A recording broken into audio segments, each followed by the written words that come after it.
Shalom, selamat pagi Bapak Ibu Saudaraku yang dikasihi dalam Tuhan kita Yesus Kristus. Kembali kita di program Morning Devotion di tahun 2022 ini. Dan hari ini, pagi hari ini adalah di hari yang ke-6 di bulan Januari tahun 2022. Kita bersyukur kita boleh menjalani 6 hari sudah, 5 hari lebih di tahun 2022 ini. Maka kasih Tuhan, sebelum kita menjalani kehidupan kita sepanjang hari ini, saya mengajak kita semua untuk kita merenungkan kebenaran firman Tuhan dalam program Morning Devotion ini. Dan pagi ini saya akan ambil ayat firman Tuhan dalam Injil Yohanes pasal 15 ayat 1 sampai dengan ayat yang ke-8. Tapi kita akan membacanya ayat 1 dan ayat yang kedua saja. Nah, kekasih Tuhan, sebelum kita membaca firman Tuhan ini, kita akan masuk dalam doa terlebih dahulu. Bapa, dalam nama Yesus, pagi yang indah, yang luar biasa yang Tuhan beri buat kami pagi hari ini, kami bersyukur di hari yang ke-6 di bulan Januari tahun 2022. Sebelum kami melangkah sepanjang hari ini, kami mau merenungkan kebenaran firman Tuhan. Dan biarlah kebenaran firman Tuhan itu boleh menjadi kekuatan buat kami melangkah di sepanjang hari ini. Terima kasih Tuhan. Kami bersyukur, dalam nama Yesus kami berdoa. Nah, kekasih Tuhan, pagi ini kita akan melihat Injil Yohanes pasal 15 ayat 1 sampai dengan ayat yang ke-8. Tapi saya akan mengajak kita semua untuk membacanya ayat 1 dan ayat yang kedua terlebih dahulu. Tema pagi hari ini adalah keniscayaan dalam berbuah. Demikian firman Tuhan, pokok anggur yang benar. Ayat 1, akulah pokok anggur yang benar dan Bapakulah pengusahanya. Ayat 2, setiap ranting padaku yang tidak berbuah dipotongnya, dan setiap ranting yang berbuah dibersihkannya, supaya ia lebih banyak berbuah. Puji Tuhan. Kekasih Tuhan, Yesus berkata bahwa akulah pokok anggur yang benar dan Bapakulah pengusahanya. Tuhan Yesus menggambarkan dirinya sebagai pokok atau pohon anggur yang benar, dan kita digambarkan sebagai ranting-rantingnya. Melalui perumpamaan ini, Tuhan Yesus ingin mengajak kita, memberikan kepada kita satu pesan, bahwa kita sebagai orang-orang yang percaya, sebagai ranting-rantingnya Tuhan Yesus, kita harus menghasilkan buah. Setiap orang Kristen, setiap orang percaya yang sudah bertobat, menerima Yesus sebagai Tuhan dan Juru Selamat, sudah seharusnya dia menghasilkan buah.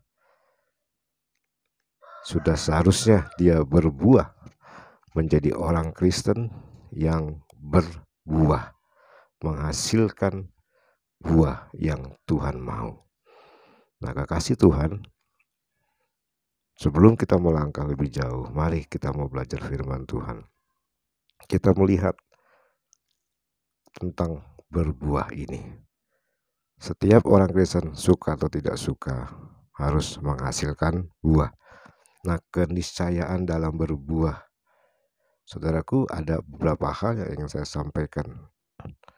Yang pertama adalah dari pembacaan kita ini bahwa orang Kristen harus berbuah. Kenapa? Karena kalau tidak berbuah, Alkitab berkata kita akan dipotong. Firman Tuhan berkata dalam ayat yang kedua tadi, setiap ranting padaku yang tidak berbuah dipotongnya, dan yang berbuah dibersihkannya, supaya ia lebih banyak berbuah. Nah, kekasih Tuhan, orang Kristen harus berbuah. Kenapa? Karena kalau tidak berbuah, Tuhan akan memotong. Ranting, kita sebagai ranting akan dipotong oleh Tuhan. Sehingga ranting itu, saudaraku, tidak akan dapat lagi menghasilkan buah selama-lamanya. Tuhan akan memotong kita.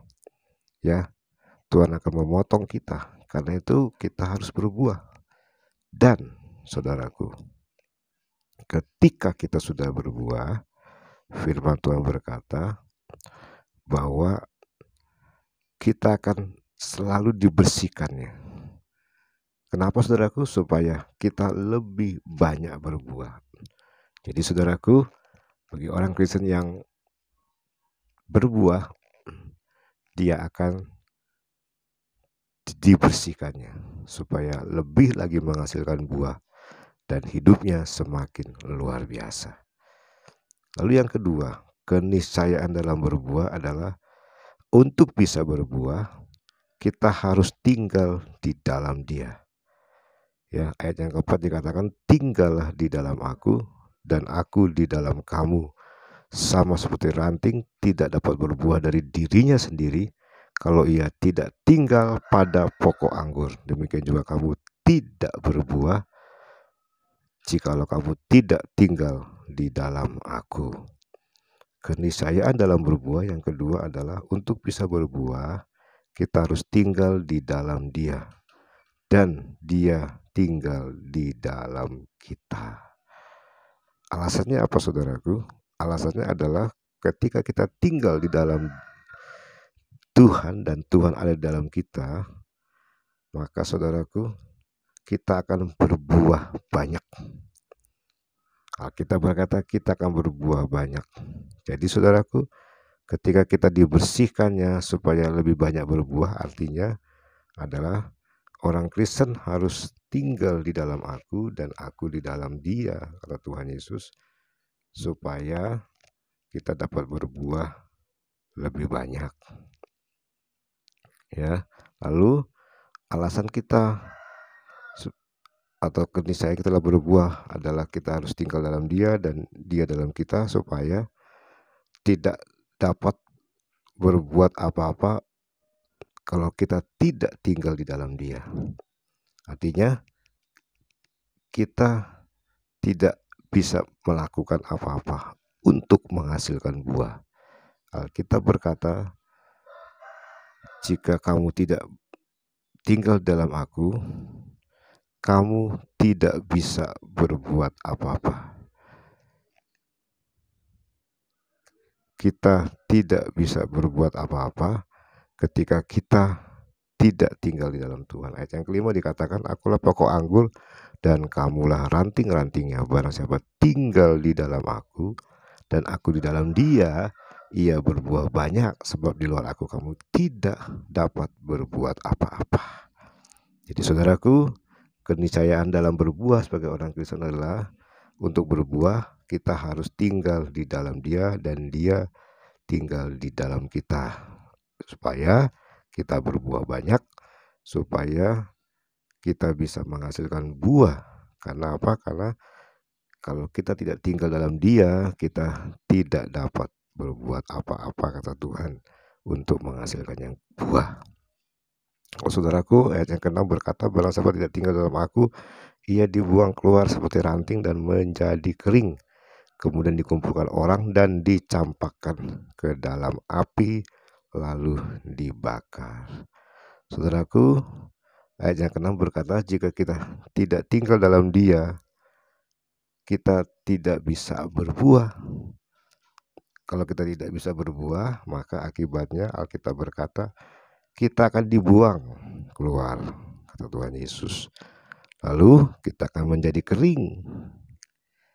Lalu yang ketiga, kita akan dikumpulkan dan dibakar. Dicampakkan ke dalam api untuk dibakar. Kasih Tuhan, mari kita mau belajar untuk berbuah.